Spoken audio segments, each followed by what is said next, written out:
I'm in Macon County, Georgia, heading towards the Andersonville monument. Actually, it's in a town of Andersonville, and Oglethorpe Road. I'm saying it correctly now. It's not actually in the cemetery where the Confederate prison was. It was just a little north of it. So coming in, I guess the easier way, because I went a little bit further north on I-75 and I went west on the 26, and we're making a left here coming south and getting into town that way. We got the mechanized cavalry here. This is for the Sons of Confederate Veterans Mechanized Cavalry. You can see it right here. And this is Captain Wirz, Captain Henry Wirz Memorial. That's in the town of Andersonville. This is outside where the POW cemetery is. The cemetery is where the POW camp is. And it's maybe a mile away off of, I think it's 228, going about a mile into the town of Andersonville, and you go make a left and come down the hill. Now, there's a lot of federal flags out here because tomorrow is Veterans Day, November 11th. So today's November 10th, 2019, which is also the Marine Corps birthday. So you can look on here. There's different inscriptions on it. I think they didn't have their sabers. This guy was very much scapegoated to the max. They did not have anywhere near. The camp was way over capacity. They even offered Lincoln and I think it was Stanton.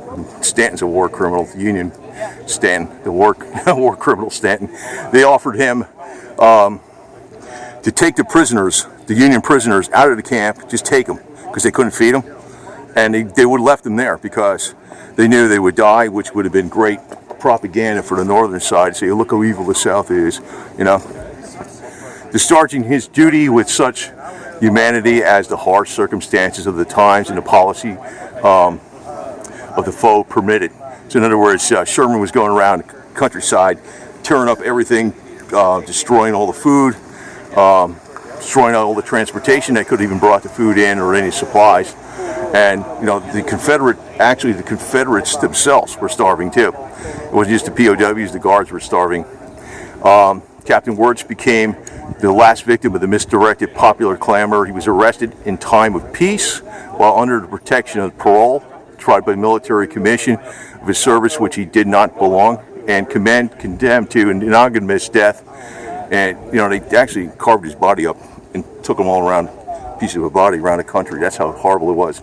And you'll see on the internet, on TripAdvisor, I think it is, they'll tell you that this is the only. This is how evil these people are still smearing the Confederates.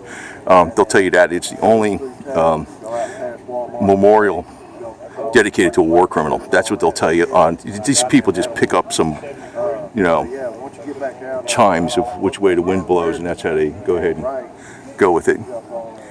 It's hard on our men held in as Southern prisoners not to exchange them, but it's humanity to those left in the ranks to fight our battles. As this particular time to release all rebel prisoners north would ensure Sherman's defeat and would compromise our safety here.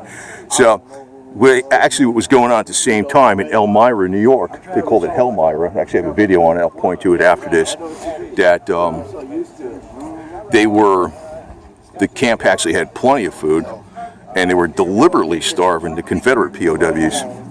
In the case in Georgia here in Andersonville, the Union POWs were starved by the circumstances of what Sherman devastating the countryside. Everybody in Georgia was starving, and the camp commander did offer to the Union to take the prisoners off his hands, just feed them, because I can't feed them.